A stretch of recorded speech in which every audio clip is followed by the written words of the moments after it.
जणी दृष्टी लाघो तुझ्या सगुणपणा, तेने माझ्या मना बोध केला। अनंत जन्मीचे विसरलो दुःख, पाहता तुझे मुख पांडुरंगा। योगियांच्या ध्यानी धाताना तोडेसी, जो तो आम्हा पासी मागे पुढे। नामामणे जिव्हे करीन लिंबलोना, विठे सहित चरण ओवाळीन। विठ्ठल विठ्ठल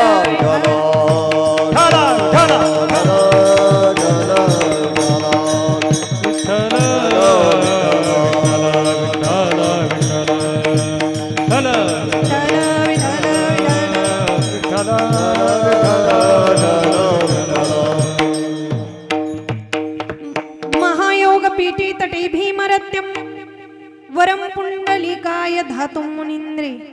समागतटिष्टं तमानंद कंदम, परब्रह्मलिंगम भजे पांडुरंगम। पांडुरंगा करू प्रथम नमन, दुसरे चरण संतांचिया। त्यांच्या कृपादाने कथेचा विस्तारू, बाबाजी सद्गुरु दास तुका। ओम नमो ज्ञानेश्वरा, करुणा करा दयाळा। तुमचा अनुग्रह लाधलो, पावन झालो चराचरी।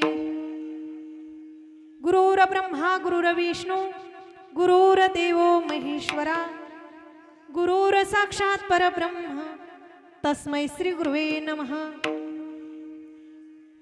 जणी दृष्टी लाघो तुझ्या सगुणपणा, तिने माझ्या मना बोध केला।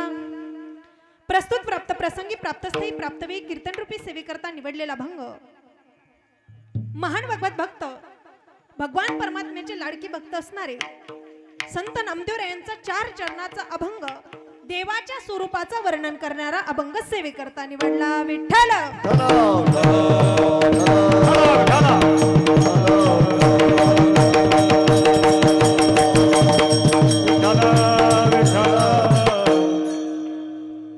सिस्टीमवाले पाठीमागे दिसत असतात। हॅलो हॅलो, थोडस लक्ष राहू द्या, आवाज कमी जास्त होतोय, थोडासाच आवाज द्या। नाही पडदा राहू द्या। जणी दृष्टी लाघो तुझ्या सगुणपणा, तेने माझ्या मना बोध केला। प्रस्तुत सेवेकरता निवडलेला भंग, सालाबाद प्रमाणे याही वर्षी चालत असलेला अखंड हरिनाम सप्ताह आणि प्रथम दिवसाची कीर्तनरूपी सेवा माझ्या पामराकडे आली आहे। प्रथम दिवस म्हटलं की भगवान परमात्म्याच्या स्वरूपाचं किंवा नामाचं वर्णन केलं जातं। सलग 3 दिवस भगवंताच्या नामाचं आणि स्वरूपाचं वर्णन केलं जातं, म्हणून आपण भगवंताच्या स्वरूपाचं वर्णन करणारा अभंग सेवेकरता निवडला आहे।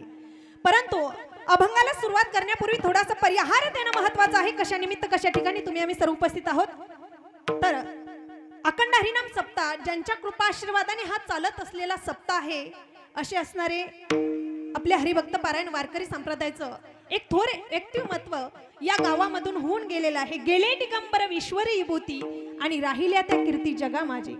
या जीवनामध्ये पाठीमागं काय राहतं, तर फक्त महाराज कीर्ती पाठीमागं राहती। तुमच्या या गावामध्ये संत होऊन गेले आहेत आणि संतांची कृपा माणसावरती होण्यासाठी किंवा संतांची कृपा राहण्यासाठी जी संतांची कृपा कीर्तीरूपी राहत असते, त्याचं नाव नामचिंतनाने भगवंत आहे महाराज। म्हणून त्या भगवंताच्या नामचिंतनाचा आपल्याला ओढावा देणारे संत तुमच्या गावामध्ये लाभले आहेत। म्हणून अशा ते गेले आपल्यामधून, पण तरीही त्यांची कीर्ती पाठीमागे आहे। असे असणारे बाबा, त्यांनाही आपण इथून साष्टांग दंडवत घालून कीर्तनाला सुरुवात करू। विठ्ठल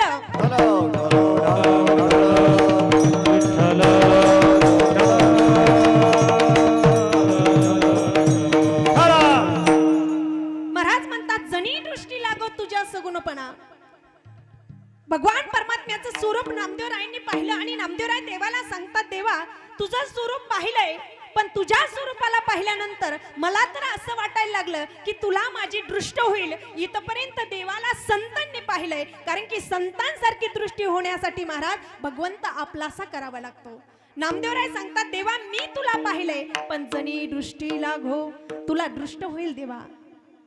तेने माझ्या मना बोध केला, माझ्या मनाला बोध भगवान परमात्म्याचा झाला असे म्हणणारे संत आपल्या लक्षात आले पाहिजे म्हणून कीर्तने विठ्ठल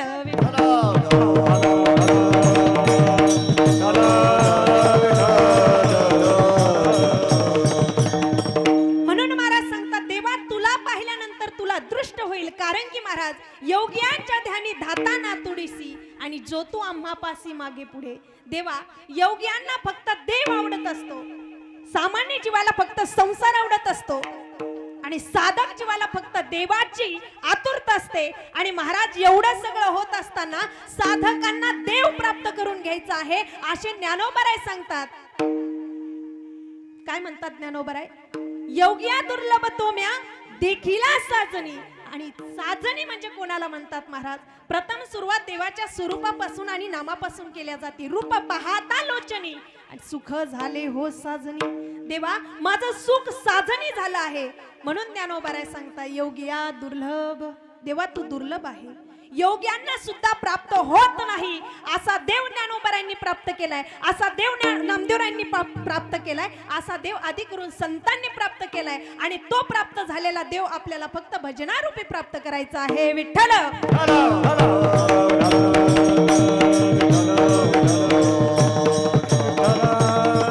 म्हणून नामदेवराय सांगतात देवा तुला दृष्ट होईल, पण तुला जर दृष्ट झाली तर नामदेवराय शेवटच्या चरणामध्ये सांगतात नामा म्हणे जीवे. माझा जीव जसं आई बाळाची दृष्ट काढते ना तशी मी तुझ्यावरून माझं शरीर, माझा देह, माझा आत्मा जो आहे ना लिंबलोणासारखा वाळून टाकीन. इथपर्यंत संतांचा ध्यास होता महाराज. म्हणून संतात आणि माणसात फरक घडला. विठ्ठल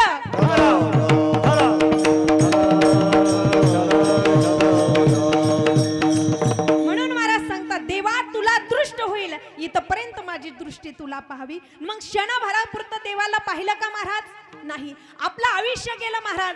आजही कीर्तन लक्षात येत नाही, आयुष्य जातं महाराज. आपल्याला परमार्थ लक्षात येत नाही, आयुष्य जातं महाराज. 108 वर्ष झालं आमच्या सप्त्याला, 150 वर्ष झालं महाराज लोक सांगतात आमच्या सप्ताला.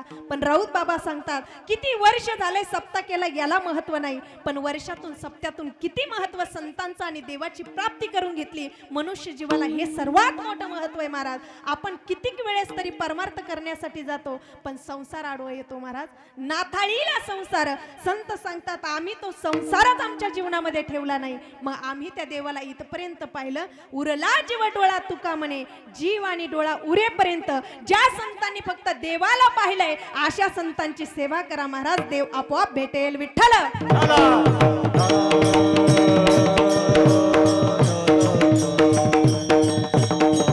म्हणून महाराज सांगतात देवा तुला दृष्ट होईल, इथपर्यंत माझी दृष्टी पाहावी. इतकी तितकी नाही महाराज, 1 वर्ष नाही, आयुष्यभर नाही, उदंड आयुष्यापुरती महाराज सांगतात मेलं तरीही तूच दिसतील. आणि महाराज संत मरतात पण संत मेले नाही असे सिद्ध करून देणारा देव आणि देवाची भक्ती महाराज. मरण माझे मरून गेले आणि मज केले अमर. संत एकदा जन्माला आले पण आयुष्यभरासाठी आजही अमर आहे. त्याचं कारण महाराज ग्रंथ आहे. म्हणून संत सांगतात की संसारात सुखासाठी आशेला जन्माला आलेला मानव याला सुख देणारे फक्त संत आणि देव आहे. ज्यांना 2 गोष्टी, जो 2 जीव कळाले तो माणूस तरुण गेला. विठ्ठल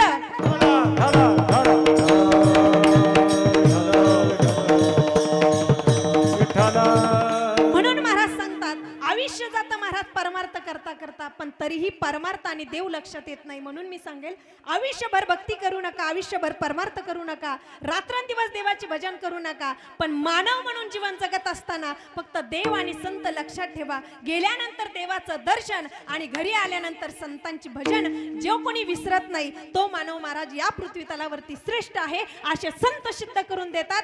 ग्रंथामध्ये आहे. नोहे नोहे महाराज सांगतात भागवतामध्ये सुद्धा आहे. यम प्रव्रजंत मनुपेत मपेत कृत्यम द्वैपायनो विरह कातर अजहाव पुत्रेति तन्मये तया तरोभिनेदो. महाराज सांगतात पुत्र प्राप्तीसाठी संसारात जन्माला आलेले मानव आपण आहोत, पण पुत्र नाही झाला तर सुख नाही, पत्नी नाही तर सुख नाही, मुलगा नाही तर सुख नाही, आई नाही तर सुख नाही, बाप नाही तर सुख नाही असे म्हणणारे मानव आहेत. पण महाराज सांगतात आम्हाला देव नाही तर सुख नाही. विठ्ठल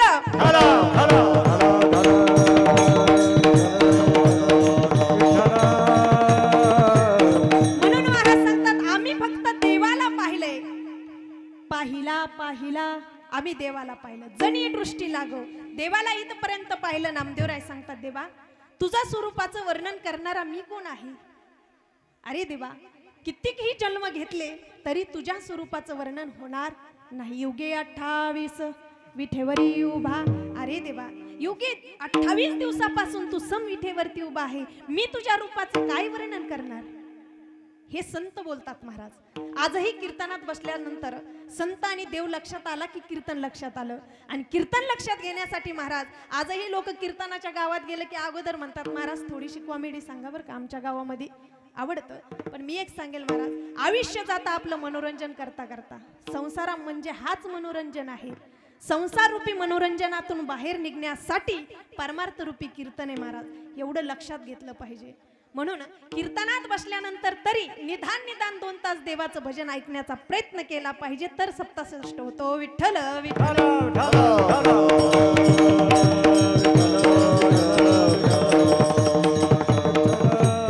म्हणून महाराज सांगतात, जणी दृष्टी लागो तुझ्या सुगुणपणा आणि तेने माझ्या मना बोध केला. देवाने माझ्या मनामध्ये बोध केला महाराज. कोणता बोध झाला? संतांच्या मनामध्ये बोध झाला महाराज. संतांच्या स्वप्नात देव गेला आणि संतांच्या स्वप्नात देव जाऊन बोध करतो महाराज. नामदेवरायांच्या मनामध्ये बोध झाला. काय बोध झाला? जनाबाई पंढरपुरामध्ये आल्या, पण देवानी नामदेवरायांच्या मनामध्ये बोध घातला. जनाबाई नामदेवरायांच्या घरी चाकरी करू लागल्या महाराज. तेने माझ्या मना बोध झाला. देवा बोध केला. कोणता बोध? आपल्याही मनामध्ये कोणाविषयी तरी बोध होतो महाराज, कोणाविषयी तरी प्रेम होतं. आपल्या मनात सुद्धा देव येतो महाराज, पण आत्मसात करण्यासाठी आपण संतांची प्राप्ती करत नाहीत, म्हणून आपल्याला बोध झालेला कळत नाही महाराज. आमच्या मनामध्ये बोध झालाय. संत सिद्ध करतात. काय बोध झालाय? देव पाहिलाय, देव ओळखता आलाय, हा बोध झालाय. देवाचं स्वरूप पाहिलंय, जळीस्थळी देव पाहिलाय, हा बोध झालाय महाराज. बोध म्हणजे काय? महाराज म्हणतात, कोणालाही पाहिलं तरी देव दिसतो, हा मनात बोध होणं अभंगाच्या प्रथम चरण. जनी जठीला गो तुझ्या सगुणपणा, जनी जठीला गो तुझ्या सगुणपणा, जनी जठीला गो तुझ्या सगुणपणा, जनी जठीला गो तुझ्या सगुणपणा,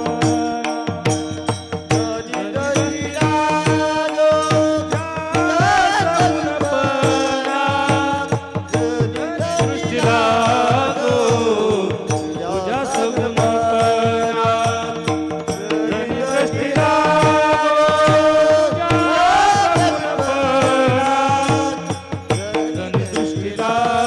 Go